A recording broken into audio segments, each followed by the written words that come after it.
It's a sign of continued pain in the cannabis sector to close out a year that has punished multiple marijuana companies across the board. In fact, of the top 10 publicly traded weed companies, only one is pacing to end the year in the green, and that would be Massachusetts-based Curaleaf, up over 10% on the year. The multi-state operator made a name for itself with some big M&A deals in 2019, including its move to acquire the leading West Coast cannabis oil brand Select Brands by buying Cura Partners in a record deal for U.S. cannabis companies sized at nearly $1 billion, which begs the question, will M&A activity be key to winning in 2020? So joining us now for more on that is a man whose firm has advised on billions of dollars worth of cannabis deals, including the Curaleaf deal I just mentioned. Canaccord CEO Dan Daviau joins us in studio. Dan, it's good to see you. Thanks for having me. Yeah, for sure. I mean, we always like talking this here. And you've worked on so many deals this year in the cannabis sector. So what do you make of what you've seen there as these companies continue to consolidate in the cannabis space? Yeah, well, you mentioned it's been a difficult year. We've seen, a lot of the stocks get hurt pretty badly. Some of the initial enthusiasm has certainly come off the space. But what you're seeing now is the market picking the winners.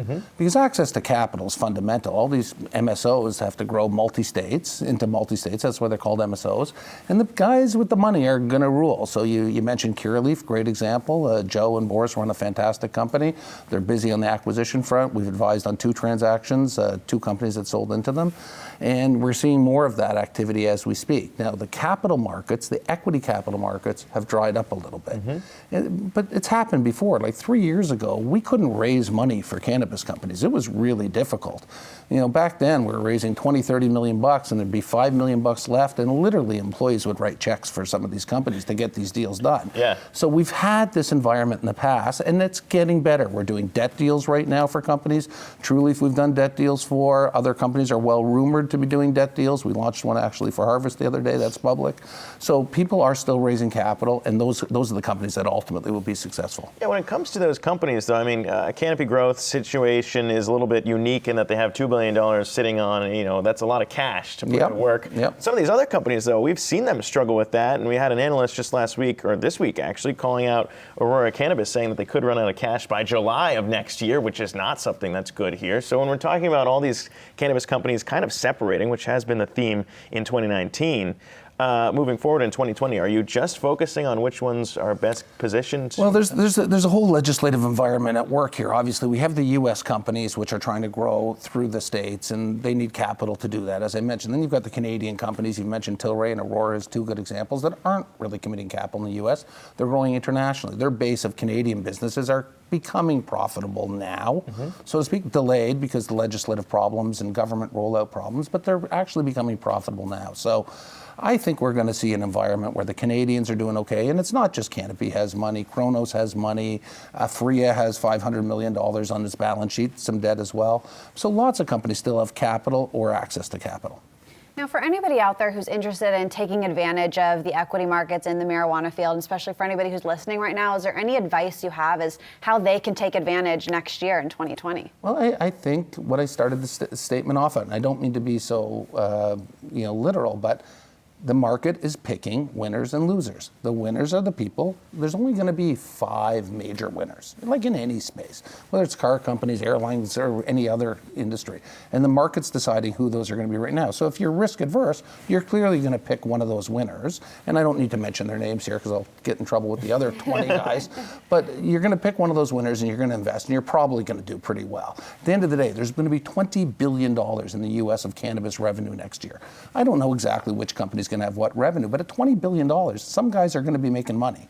There's enough revenue there that at the end of the day, this is a real business. People are buying real products. And we're already seeing kind of that trend right now when we talk about Curaleaf kind of pointing to $1 to $1.2 billion in revenue next year. But in terms of that consolidation, you talk about people buying up different brands. It did seem that was a shift in terms of focusing on brands that maybe people trust. We saw Canopy launch its own CBD line, which is kind of strange because there are so many other CBD companies, especially in the U.S., that have already been established for a while with that brand trust. Is that something that you'd expect moving forward? Some of these companies, rather than doing it themselves, maybe buying up some established players? Buying up established brands, licensing brands. It depends on what the legislation is. People have invested billions of dollars building brands globally.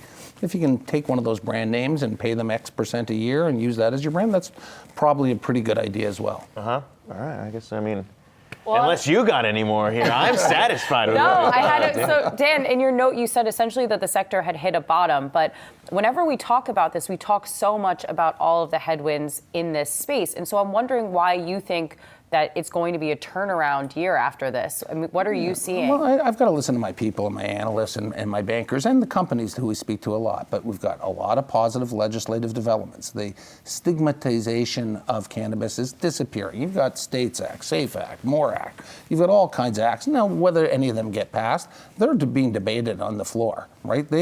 Something's going to happen sooner or later. You've got 4 states having state votes on adult use legalization, big states.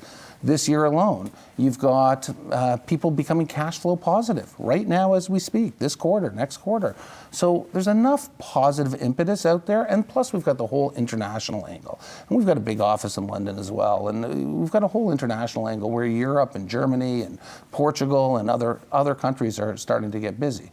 But from our perspective, I mean, we do cannabis, and here's what I can tell you. We do a lot of cannabis, but we do a lot of other things too.